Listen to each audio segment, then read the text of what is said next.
Bismillahirrahmanirrahim. Assalamu alaikum dear students. I'm Dr. Asma Sadiq from Anatomy Department, and today I'm going to start with you the histology of eye. Eyes are the complex photosensitive organs and they permit the analysis of the light intensity and reflected colors from the objects.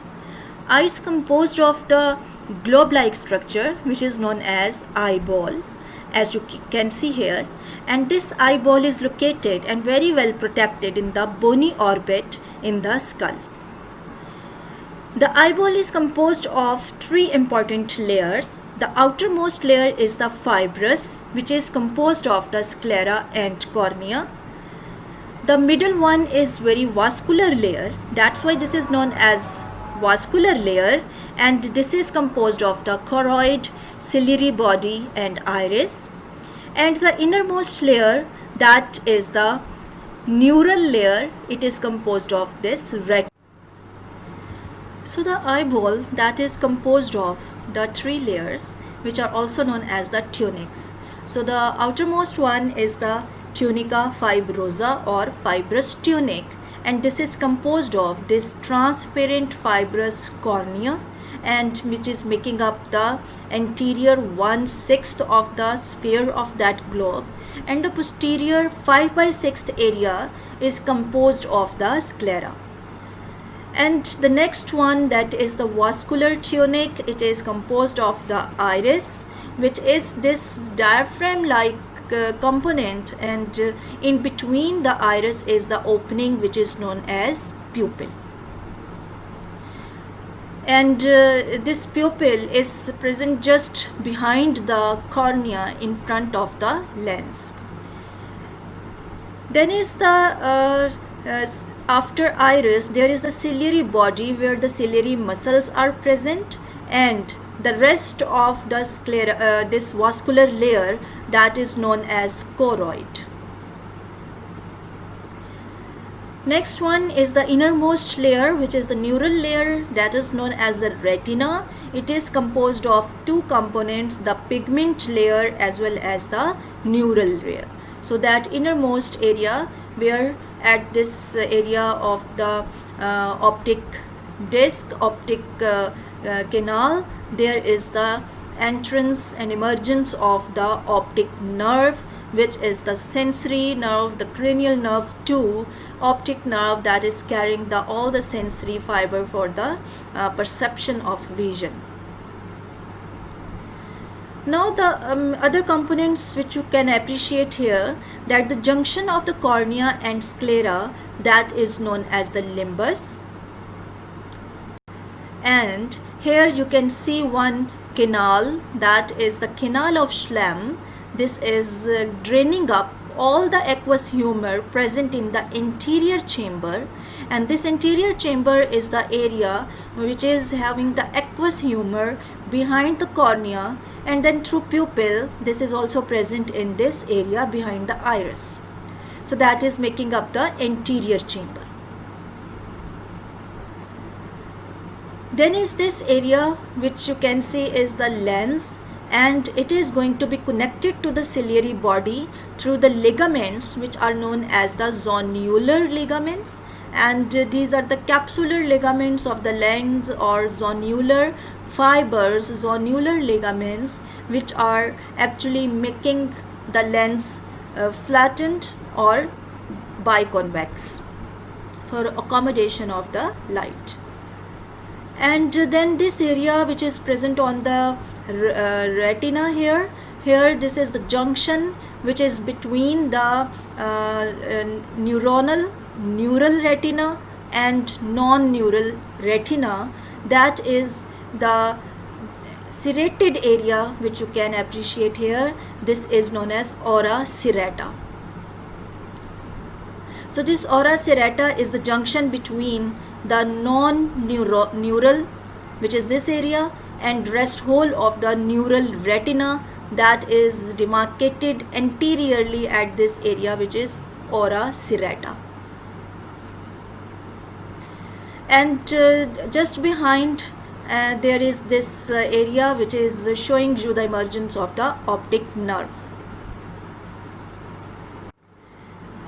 So I'm going to discuss with you today the histological features of cornea.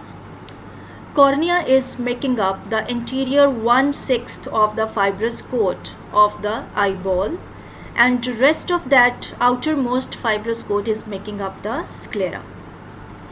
Cornea is transparent and colorless structure, and here you can appreciate this is making this junction the corneoscleral junction, where there is this irregular shape canal or chamber is present, that is canal of Schlemm, or which is draining whole of the aqueous humor from the interior chamber through this canal of Schlemm into the scleral venous sinuses. So ultimately the aqueous humor is recirculated and drained into the venous circulation through these venous channels. So you must remember very important thing in your mind, that this cornea is avascular structure. For its vascularity and nutrition, cornea is dependent on the diffusion of the material and the fluid from this anterior chamber and from the aqueous humor present in this interior chamber. And this fluid is diffused, and then they are going to provide the nutrition and the underlying layers of the cornea. Number 2, at this junction, which is the junction of cornea and sclera, that corneoscleral junction is called limbus. As you have seen this transparent cornea and this very fibrous sclera, at its junction, the limbus, that is having the blood vessels in this area. So through these blood vessels which are located in the limbus, they are going to supply all the nutritions and metabolic components through diffusion to the cornea. So cornea is dependent upon the aqueous humor and the blood vessel present at limbus for their nutrition, and both of these area is providing the fluid and nutrition through the transverse section of the cornea represents that it is composed of 5 layers. And these 5 layers from before backwards are the corneal epithelium, the anterior limiting or membrane, which is also known as Bowman's membrane, the corneal stroma called substantia propria, the posterior limiting membrane is also known as Decimet's membrane, and endothelium.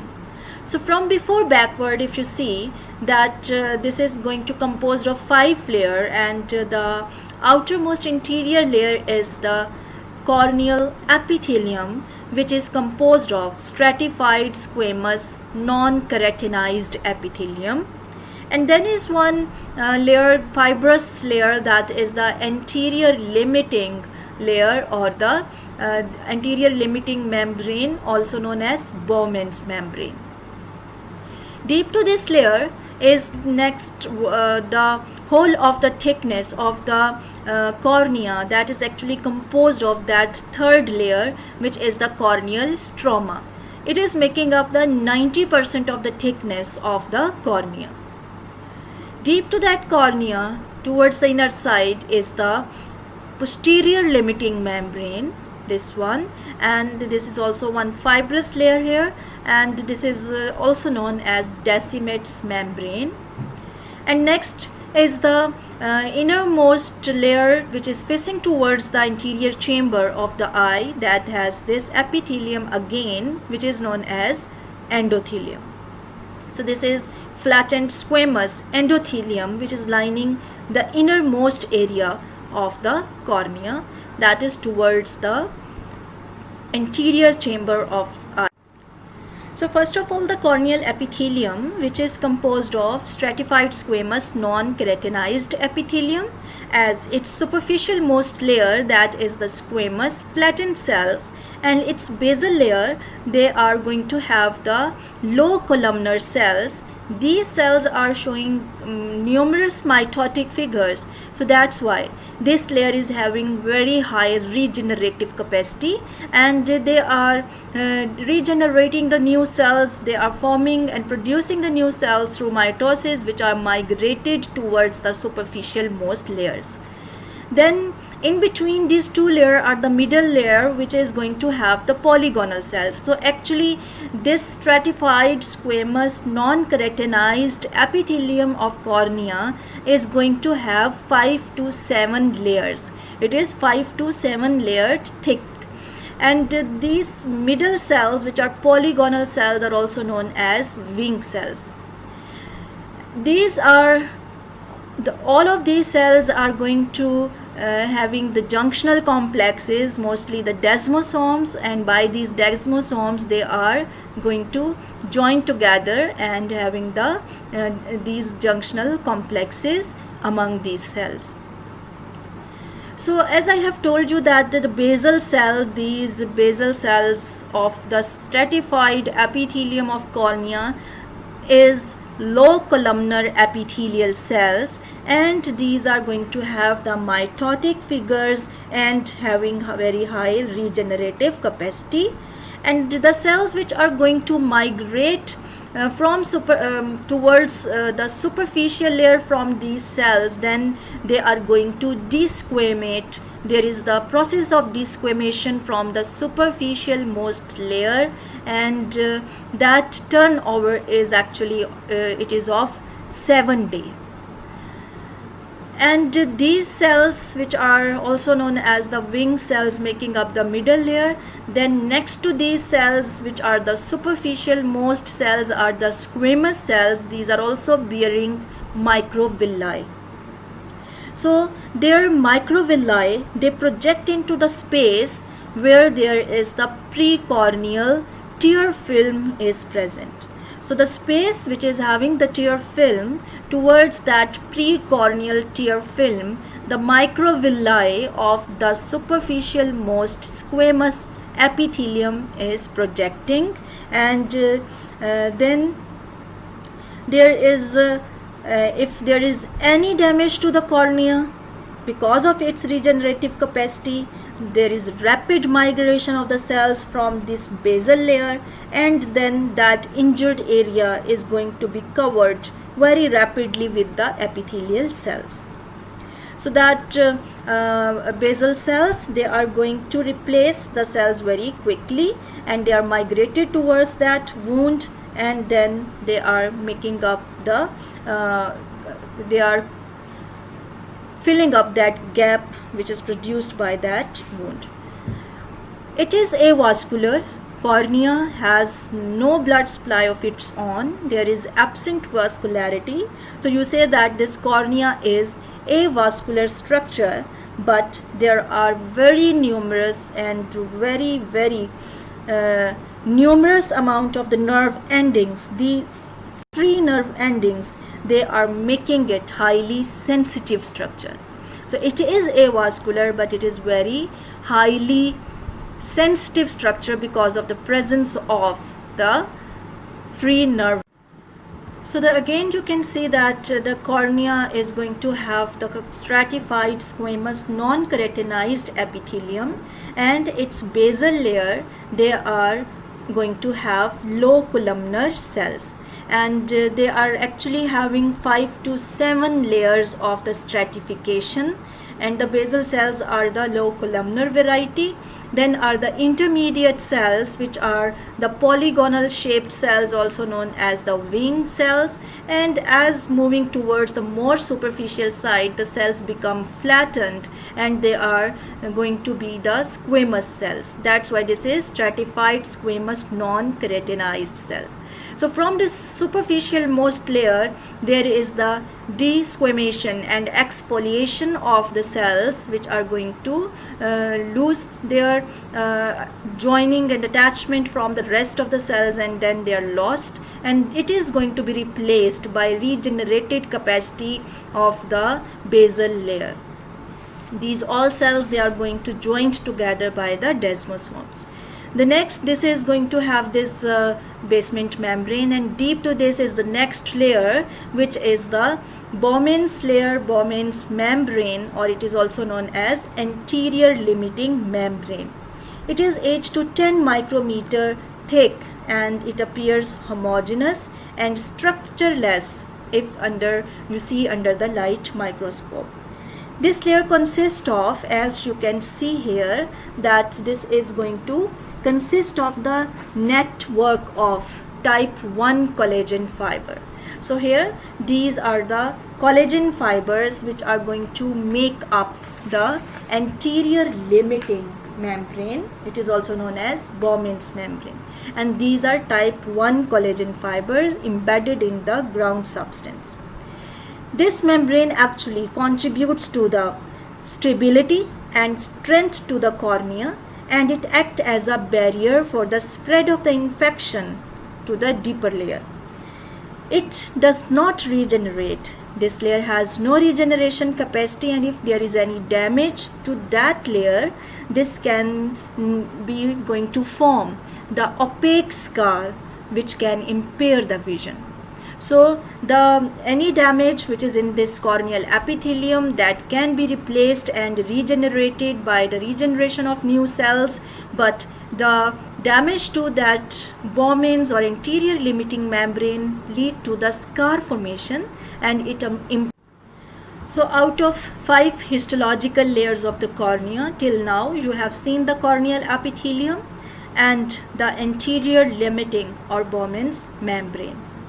The next one is the corneal stroma, that is also known as the substantia propria, and this layer is going to have the bundles of the collagen fibers and the fibroblast like cells, which are the keratocytes. And these fibers and these fibroblasts, which are embedded in the ground substance, especially the chondroitin sulfate and keratin sulfate, that is making up the 90% thickness of the corneal stroma or the whole of the cornea. The next one is the posterior limiting membrane, that is the Descemet's membrane. As the endothelium is again the flattened squamous epithelial cells which are facing towards the anterior chamber, and these are having very critical role in pumping of the fluid out of the stroma, and it prevents excessive hydration of the stroma. The stromal component of the cornea must be in dehydrated state. So these endothelium are going to have the pump-like action, which are going to pump the sodium inside and the chloride and water in a passive manner to make the stroma dehydrated, and that is very important to maintain the transparency of the cornea. So without this function, if there is the pumping failure, the pumping action of endothelium, it is going to fail.